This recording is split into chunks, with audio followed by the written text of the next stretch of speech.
Chapter number 4 के MCQs देखते हैं स्ट्रेटेजिक मैनेजमेंट में। क्वेश्चन नंबर 1 देखते हैं, which strategy is implemented after the failures of the turnover strategy. Turnover के फेलियर के बाद कौन सी स्ट्रेटजी को इम्प्लीमेंट किया जाना चाहिए? आंसर देखते हैं तो सी आएगा।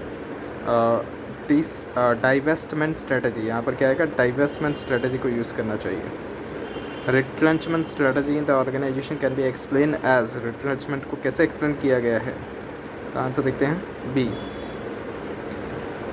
divesting a major product line or the market. An organization diversifies in the backward sequence in the product chain and enter the specific product process to be used in the existing product. It is, इसको क्या बोलेंगे हम लोग? Third के अंदर क्या आएगा? B, इसको बोलेंगे वर्टिकल डाइवर्सिफिकेशन। यहाँ पर क्या हो रहा था? ऑर्गेनाइजेशन डाइवर्सिफाइड कर रही थी बैकवर्ड सीक्वेंस के अंदर, मतलब पीछे जा रही थी प्रोडक्ट चेन के अंदर, एंड एंटर कर रही थी वो स्पेसिफिक प्रोडक्ट प्रोसेस के अंदर जो कि यूज़ किया जाएगा एक्सिस्टिंग प्रोडक्ट के अंदर। तो वो क्या था? वर्टिकल डाइवर्सिफिकेशन था। कॉर्पोरेट स्ट्रेटजी के अंदर क्या इंक्लूड किया जाता है? Expansion and the growth, diversification, takeovers and the mergers, vertical and horizontal integrations, new investment and divestment areas, determinations of the business lines from the combinations given below. Correct alternative कौन सा आएगा? तो तीनों के तीनों correct हैं। Corporate strategy के अंदर तीनों इंक्लूड किए जाते हैं। और फोर्थ के अंदर क्या था? डी था। फोर्थ के अंदर डी। फिफ्थ देखते हैं, वर्टिकल इंटीग्रेशंस में भी बेनिफिशियल। वर्टिकल इंटीग्रेशन कब बेनिफिशियल होगा? जब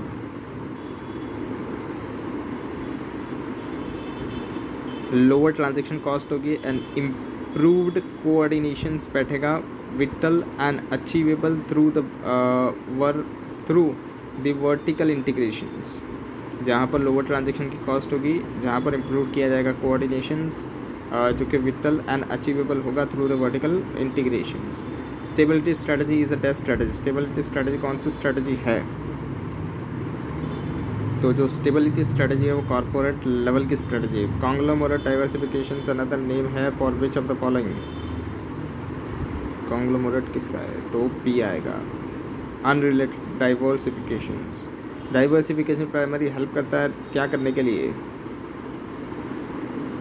रिड्यूस करने के लिए रिस्क। अगर सप्लायर्स अनरिलायबल है या तो टू कॉस्टली है तो विच ऑफ दिस स्ट्रेटजी में बी अप्रोप्रिएट? कौन सी स्ट्रेटजी अप्रोप्रिएट रहेगी? Backward integration. Scenario based question देखते हैं। गौतम एंड सिद्धार्था दो ब्रदर्स हैं जो कि ओनर्स है किसके? क्लॉथ मैन्युफैक्चरिंग यूनिट्स के, जो कि फरीदाबाद में लोकेटेड है। दे आर डूइंग वेल, अच्छा कर रहे हैं वो लोग, and have substantial surplus fund भी अवेलेबल है उनका with in the business. They have different approach, उनका डिफरेंट अप्रोच है किसके रिगार्डिंग में? कॉर्पोरेट स्ट्रेटजीज के रिगार्डिंग में, जो कि फॉलोड किया जाता है by more competitive and profitable in the future, जो कि ज़्यादा कॉम्पिटिटिव एंड प्रॉफिटेबल रहेगी फ्यूचर के अंदर कॉर्पोरेट स्ट्रेटजी। गौतम इंटरेस्ट कर रहा है एक्वायर करने के लिए अनदर इंडस्ट्रियल यूनिट्स को, जो कि फरीदाबाद के अंदर ही लोकेटेड है। मैन्युफैक्चर करेगा वो उसके अंदर क्या? स्टेशनरी आइटम्स, जिसके अंदर क्या क्या आएगा? परमानेंट मार्कर्स आएगा, नोटबुक्स आएगा, पेंसिल्स आएगा, पेंसिल शार्पनर्स आएगा, एनवलप्स आएगा, एंड अदर ऑफिस के सप्लाईज आएगा। ऑन दी अदर एंड जो सिद्धार्था जो है वो डिज़ायर कर रहा है स्टार्ट करने के लिए another unit of the product, जो कि रेडीमेड गारमेंट का है। डिस्कस करके बताइए natures of the strategic choice being suggested by the two brothers with reference to the payoffs and the risk involve. Answer देखते हैं। गौतम जो है वो विश कर रहा है डाइवर्सिफाइड बिजनेस के अंदर, that it not relate to the existing line of the product and can be termed as the conglomerate diversification. जो गौतम है वो क्या कर रहा है? डाइवर्सिफिकेशन कर रहा है। क्यों? क्योंकि वो अनरिलेटेड प्रोडक्ट में जा रहा है, नॉट रिलेटेड प्रोडक्ट के अंदर जा रहा है, जो कि एग्जिस्टिंग प्रोडक्ट लाइन से रिलेट नहीं कर रहे हैं, वैसे प्रोडक्ट्स के अंदर वो जा रहा है। तो ये कॉन्ग्लोमरेट डाइवर्सिफिकेशन है। He is interested in acquiring the another industries unit located in the Faridabad. वो इंटरेस्ट रख रहा है एक्वायर करने के लिए अनदर इंडस्ट्रियल यूनिट कहाँ पर? जो कि फरीदाबाद ही है। जहाँ पर वो मैन्युफैक्चर करेगा स्टेशनरी आइटम, जिसके अंदर क्या क्या आएगा, परमानेंट मार्कर्स आएगा, नोटबुक्स आएगा, पेंसिल शार्पन्स आएगा, एनवलप्स आएगा, एंड अदर ऑफिस सप्लाईज आएगा, जो कि not related to their existing product, वो एग्जिस्टिंग प्रोडक्ट से रिलेट नहीं कर रहे। इन कॉन्ग्लोमरेट डाइवर्सिफिकेशन के अंदर जो न्यू बिजनेस है तो प्रोडक्ट होता है वो डिसजॉइंट होता है, मतलब दूसरे से अलग होता है from the existing business product in every way, हर वे के अंदर। It is an unrelated diversification, इसको अनरिलेटेड डाइवर्सिफिकेशन भी बोलते हैं। यहाँ पर प्रोसेस, टेक्नोलॉजी, फंक्शंस का कोई कनेक्शन नहीं होता किसके बिटवीन में, नए प्रोडक्ट एंड एग्जिस्टिंग वन के बिटवीन में। कॉन्ग्लोमरेट डाइवर्सिफिकेशन जो होता है उसका कोई कॉमन थ्रेड नहीं होता at all with the forms present position से, यानी उस फॉर्म की प्रेजेंट पोजिशन से भी उसको कोई थ्रेट नहीं होता, मतलब फॉर्म्स अच्छा कर रही है नहीं कर रही है उससे कोई फ़र्क नहीं पड़ता। On the other hand Siddhartha सीख कर रहा है टू मूव फॉरवर्ड, वो मूव फॉरवर्ड जाना चाहता है, मतलब आगे जाना चाहता है किसके अंदर, चेन के अंदर, जो कि एक्सिस्टिंग प्रोडक्ट की है, मतलब अभी जो बना रहा है उससे आगे वो जाना चाहता है। Bye adopting the vertical integration diversification, यहाँ वो क्या कर रहा है, वर्टिकल इंटीग्रेशन डाइवर्सिफिकेशन कर रहा है, जिसको हम लोग फॉरवर्ड इंटीग्रेशन भी बोलते हैं।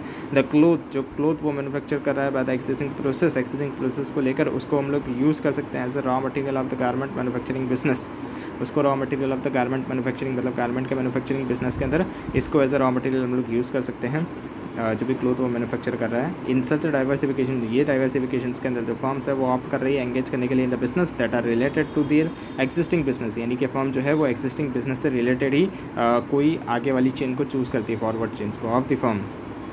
The form remains vertical within the same process, form जो है वो वर्टिकली सेम प्रोसेस के अंदर रहेगी और वो आगे जाएगी या तो वो पीछे जाती है इन चेन के अंदर।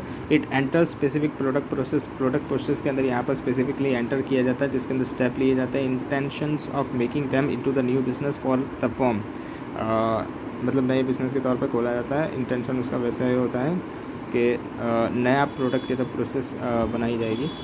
The characteristics feature of the vertical integration diversification is there, क्या कैरेक्टरिस्टिक्स है इसकी, जो फॉर्म जो है वो does not jump outside the vertical linked, जो वर्टिकल लिंक्ड है प्रोडक्ट प्रोसेस चेन की उसके अंदर ही रहना है, वर्टिकल उससे बाहर नहीं जाना है, जंप आउट नहीं करना है उस वर्टिकल लिंक से जो कि प्रोडक्ट प्रोसेस चेन की होती है उस। Both this types of the diversification, ये दोनों टाइप का डाइवर्सिफिकेशन जो है इसका ओन रिस्क है।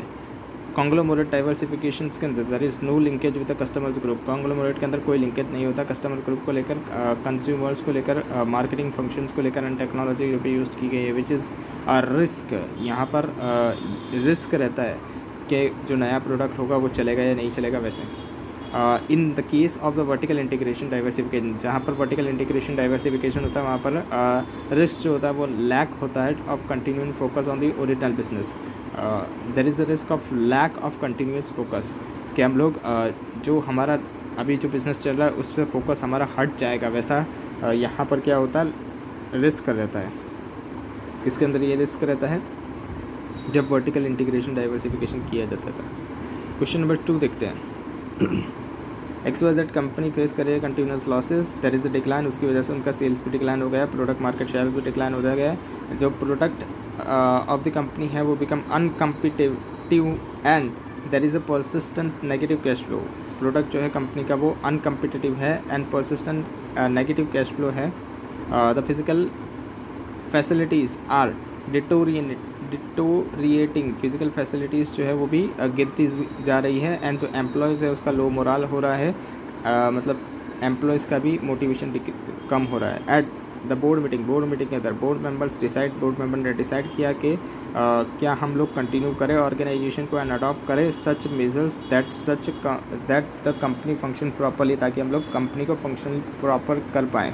The board has decided to hire the young executive, board ने डिसाइड किया कि हम लोग यंग एग्जीक्यूटिव्स को लाएंगे श्यामली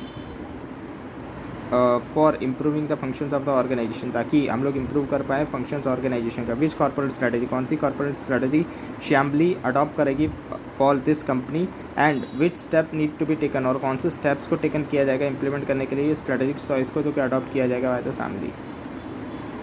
XYZ कंपनी फेस कर रही है कंटिन्यूस लॉसेज जिसकी वजह से डिक्लाइन हो रहा है उसका sales and the product market shares, persistence negative cash flow हो रहा है, अनकम्पिटेटिव प्रोडक्ट्स हैं, डिक्लाइन हो रहा है, मार्केट शेयर्स का डिटोरिएट हो रहा है, in the physical facilities low moral रह रहा है एम्प्लॉयज़ का। इस सिनारियो के अंदर श्यामली जो है वो चूज़ करेगी टर्न अराउंड स्ट्रेटजी को एज दिस स्ट्रेटजी। ये स्ट्रेटजी के अंदर क्या अटैम्प्ट किया जाता है कि रिवर्स आना है process of declining and bring the improvement, मतलब जो डिक्लाइन हो रहा है उससे वापस आना है, मतलब अभी फिर से प्रॉफिट जनरेट करना है, फिर से एम्प्लॉयज़ का मोरल बढ़ाना है, वैसा होता है यहाँ पर। एंड ब्रिंग द इम्प्रूवमेंट लाना है किसके अंदर, ऑर्गेनाइजेशन की हेल्थ के अंदर। दिस इज़ ऑल्सो इंपॉर्टेंट, ये इंपॉर्टेंट रहता है किसके लिए, बोर्ड के लिए, ताकि वो लोग डिसाइड कर पाए, कंटिन्यू कर पाए कि ताकि वो लोग डिसाइड कर पाएँ कि कंपनी को कंटिन्यू रखना है एंड अडॉप्ट कर पाएँ measures for its proper functioning, और मेजर्स ले पाएँ प्रॉपर फंक्शनिंग के। फॉर द सक्सेस के लिए असेंबली जो है उसको फोकस करना पड़ेगा on the short and the long term financing needs as well as on the strategic issues. Short term long term financing need को देखना पड़ेगा और स्ट्रेटेजिक इश्यू को देखना पड़ेगा। टर्न अराउंड के अंदर क्या होता है, तो प्रोडक्ट मिक्स होता है वो चेंज हो जाता है, requiring the organisations to do some repositions, यानी यहाँ पर रीपोजिशनिंग किया जाता है, प्रोडक्ट जो होता है उसको चेंज किया जाता है, प्रोडक्ट मिक्स को चेंज किया जाता है यहाँ पर। A workable action plan for the turnaround would be, क्या रहेगा, पहला स्टेप क्या होगा, assessment of the current problem, क्या प्रॉब्लम है उसको ढूंढो। फर्स्ट स्टेप क्या होता है, असेस करना है, मतलब ढूंढना है क्या करंट प्रॉब्लम को, करंट प्रॉब्लम क्या है, करंट प्रॉब्लम क्या है उसको असेस करना है, मतलब करंट प्रॉब्लम मिल गई है अभी उसको देखना है कि ये करंट जो प्रॉब्लम है ये क्यों आ रही है। And get the root cause, और उसका रूट कॉज ढूंढिए, मतलब उसकी जड़ ढूंढिए कि कहाँ से ये प्रॉब्लम जन्म ले रही है। And extend of the damage, और कितना ये हमारे ऑर्गेनाइजेशन को डैमेज पहुंचा रही है वो देखिए। स्टेप 2 के अंदर एनालाइज करना है सिचुएशन एंड डेवलप करना है स्ट्रेटेजिक प्लान। अभी हमने देख लिया रूट कॉज और एक्सटेंड कितना डैमेज कर रही है और क्या प्रॉब्लम है। उसके बाद हम लोग क्या करेंगे, डेवलप करेंगे, सिचुएशन को एनालाइज करके हम लोग स्ट्रेटेजिक प्लान बनाएंगे। Identified the major problem, identified किया है मेजर प्रॉब्लम्स का एंड अपॉर्चुनिटी को। Develop a strategic plan with the specific goals and the detail functioning actions. Develop करेंगे स्ट्रेटेजिक प्लान को स्पेसिफिक गोल्स के साथ एंड डिटेल फंक्शन एक्शंस के साथ, मतलब प्लान बनाएंगे। थर्ड फेज़ के अंदर क्या करेंगे हम लोग, इम्प्लीमेंट करेंगे इमरजेंसी एक्शन प्लान बनाएंगे। अगर ऑर्गेनाइजेशन इस क्रिटिकल स्टेज के अंदर है कि अप्रोप्रिएट एक्शन प्लान को मस्ट डेवलप टू स्टॉप, ताकि अप्रोप्रिएट एक्शन प्लान को डेवलप करके हम लोग जो ब्लीडिंग हो रही है उसको स्टॉप कर पाए, मतलब जो ये जो दुख दर्द जो कंपनी फेस कर रही है उसको हम लोग क्या कर पाएँ, स्टॉप कर पाएँ, मतलब रोक पाएँ। And enable the organisation to survive, और उससे ऑर्गेनाइजेशन क्या कर पाएगी, सर्वाइव कर पाएगी। स्टेज 4 के अंदर हम लोग रिस्ट्रक्चर करेंगे बिजनेस को। अगर core business is irreparable damage, अगर कोर बिजनेस का इरिपेरेबल डैमेज है, मतलब उसको सुधारा नहीं जा सकता, उसको रिपेयर नहीं किया जा सकता, तो then the outlook for the organisation may be bleak. Efforts made to the positioning the organisation for rapid improvement, और उस केस के अंदर जो ऑर्गेनाइजेशन होगी वो ब्लिक करेगी। एंड जो एफर्ट्स होंगे उसको हमको क्या करना पड़ेगा, एफर्ट्स लगाने पड़ेंगे ताकि हम लोग ऑर्गेनाइजेशन को क्या कर पाएँ, रैपिड इम्प्रूव कर पाएँ। यहाँ पर हम लोग पूरा स्ट्रक्चर जो बिज़नेस का है उसको ही चेंज करेंगे यहाँ पर। फिफ्थ स्टेप के अंदर क्या आएगा, returning to the normal. First stage जो है जहाँ पर टर्न अराउंड स्ट्रेटेजिक प्रोसेस लगाई जा रही है, तो ऑर्गेनाइजेशन को बिगिन करना पड़ेगा to show the science of the profitability. यहाँ पर हमने जो ये स्टेप्स लगाए उससे हमको पता चलेगी कि अब ऑर्गेनाइजेशन क्या कर रही है, प्रॉफिटेबिलिटी दिखा रही है, रिटेन ऑन द इन्वेस्टमेंट आ रहा है, and enhance the economic value additions, और वैल्यू एडिशन हो रहा है, तभी हमको पता चलेगी कि अब ऑर्गेनाइजेशन मूव कर रही है, रिटेन कर रही है to the normal. Question number 3 देखते हैं। ऑर्गेनो लार्ज सुपरमार्केट चेन है। It consider the purchase of a number of the farms that provide the Organo with the specific amount of its fresh produce. Organo एक large supermarket chain है जहाँ पर purchase किया जाता है farm से oregano, जिस स्पेसिफिक अमाउंट पे फ्रेश प्रोड्यूस जो होते हैं, मतलब फार्म से ही परचेज किया जाता है, जो फ्रेश ऑर्गेनो होते हैं उनको। ऑर्गेनो फील्स दैट, अब ऑर्गेनो ये फील कर रहा है कि